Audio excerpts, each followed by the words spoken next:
नमस्कार साथियों, कैसे हैं आप सभी। आशा करता हूँ कि आप सभी अच्छे से होंगे। आप सभी का मेरे YouTube चैनल आराध्य होम केयर में हार्दिक स्वागत है। साथियों, आज मैं आपको आम समस्या सर्वाइकल के बारे में विस्तृत बताऊंगा और इसके कुछ लक्षण, कार्ड और कुछ उपचार बताऊंगा, जिससे आपकी सर्वाइकल हमेशा के लिए खत्म हो जाएगा। तो चलिए शुरू करते हैं। सर्वाइकल पेन यानी गर्दन में दर्द से आप कहीं ना कहीं परिचित होंगे और मुमकिन है कि इस समस्या को आपने महसूस भी किया होगा। इस प्रकार का दर्द यकीनन व्यक्ति को एक चुनौतीपूर्ण स्थिति में डाल सकता है। यह दर्द कुछ दिनों में से लेकर के कई हफ्तों तक रह सकता है। हालात इतने गंभीर हो जाते हैं तो यह परेशानी सालों तक भी देखने को मिलती है। सर्वाइकल पेन के कई कारण हो सकते हैं।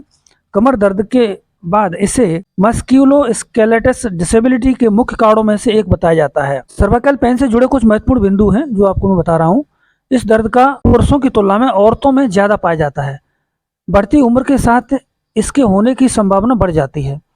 एक रिसर्च के अनुसार दुनिया की आबादी का एक बड़ा हिस्सा अपने जीवन में कभी न कभी सर्वाइकल पेन को महसूस करेगा।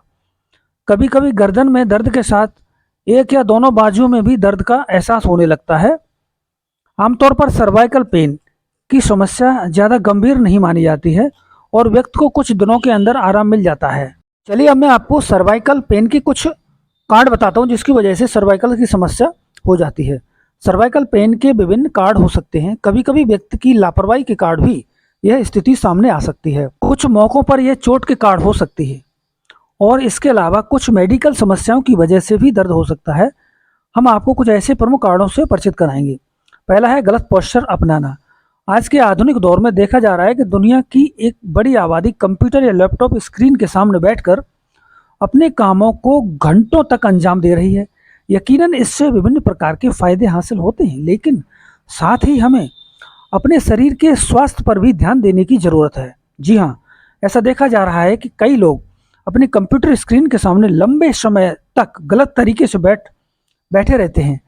इससे गर्दन पर बुरा प्रभाव पड़ता है और सर्वाइकल का प्रमुख कारण माना जाता है। नेक्स्ट है चोट। विप्लेश नामक इंजरी तब घटित होती है जब किसी व्यक्ति का सिर पीछे की ओर जाने के बाद अचानक तेज गति से आगे आता है।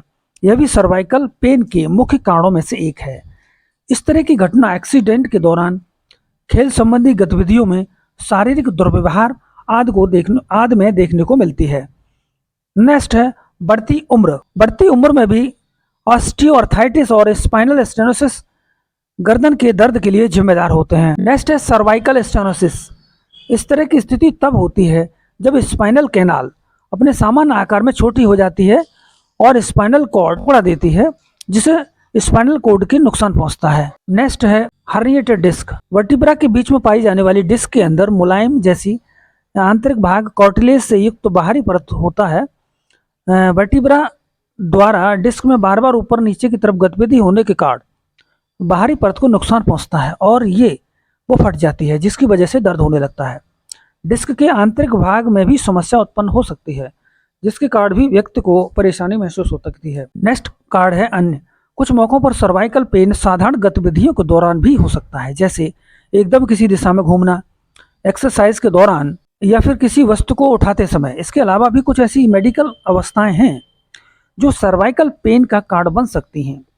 इनमें शामिल है rheumatoid arthritis, meningitis, cancer, heart attack और ऑस्टियोपोरोसिस एटसेट्रा। चलिए मैं अब आपको सर्वाइकल के कुछ लक्षणों के बारे में बताऊंगा। अब बात की जाए तो लक्षणों की, तो इसमें दर्द के साथ अकड़न जैसी स्थिति पैदा हो सकती है। इसकी वजह से कई लोग अपनी गर्दन को स्वतंत्र रूप से घुमा नहीं पाते हैं। इसके अलावा कुछ मौकों पर एक व्यक्तिगत जगह पर तेज दर्द उत्पन्न हो सकता है। सर्वाइकल पेन के लक्षण में एक दर्द वह भी शामिल है कि जब दर्द गर्दन से होते हुए कंधों और बाजुओं में भी महसूस होने लगे। यदि इस दर्द के साथ नस संबंधी समस्या है तो बाजू और कंधों में सुन्नपन और कमजोरी जैसी स्थिति भी देखने को मिलती है। कई मौकों पर गर्दन से दर्द शुरू होकर सिर में भी होने लगता है, जिससे व्यक्ति को खासी परेशानी हो सकती है।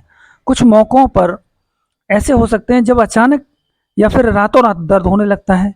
यदि सर्वाइकल पेन के लक्षण नजर आ रहे हैं और आपको लगातार प्रभावित कर रहे हैं तो डॉक्टर को दिखाने में देरी ना करें। चलिए सर्वाइकल के कुछ और कार्ड हैं जो मैं आपको बता देता हूँ। गलत पोजीशन में सोना, लगातार घंटों बैठे रहना, भारी वजन सिर पर उठाना, देर तक गर्दन झुकाए रहना, लंबे समय तक एक ही पोजीशन में बैठे रहना, सोते समय बड़े तकियों का प्रयोग करना, एक्सीडेंट, खेल गतिविधियों या लड़ाई झगड़े में भी लगी चोट, बढ़ती उम्र और तनाव, टेंशन के कारण भी सर्वाइकल का पेन हो जाता है। तो चलिए अब मैं आपको कुछ सर्वाइकल पेन की बहुत महत्वपूर्ण और इफेक्टिव होम्योपैथिक दवाई बताता हूँ। पहली मेडिसिन है स्पॉन्डिन। इसको आपको 25 बूंद 3 बार आधे गिलास पानी में लेना है, सुबह दोपहर शाम। दूसरी दवा है ब्राउनिया अल्वा 30। इसको आपको डायरेक्ट जीभ पर लेना है, 2 बूंद सुबह दोपहर शाम। तीसरी दवा है ग्वाइकम 30। इसको भी आपको 2 बूंद 3 बार लेना है, सुबह दोपहर शाम। चौथी दवा है काल्मिया लैटिफोलिया। इस दवा को आपको तब प्रयोग करें जब दर्द आपका गर्दन से लेकर के बाजू तक और गर्दन और बाजू में नम्बनेस महसूस हो, तो ये दवा काफ़ी इफेक्टिव रहेगी। इस दवा को आपको जो है कम से कम 4 से लेकर 6 महीने तक उपयोग करना है, और इसके बाद ये लक्षण, जो सर्वाइकल के लक्षण हैं, वो आपके लिए हमेशा के लिए ख़त्म हो जाएंगे। यह दवा आपको एक जानकारी के लिए उपलब्ध कराई जा रही है। इस दवा का सेल्फ मेडिकेशन न करें। अगर आपको कोई भी समस्या है, कोई भी बीमारी है, तो किसी नज़दीकी होम्योपैथिक डॉक्टर के पास जाएं और वहाँ अपने सारे सिम्टम्स बताएं। सिम्टम्स के आधार पर वो आपके लिए उचित दवाई सेलेक्ट करेंगे और वो आपके लिए काफ़ी महत्वपूर्ण होगी। यह वीडियो आपको कैसा लगा? अगर अच्छा लगा तो लाइक, सब्सक्राइब और शेयर करें।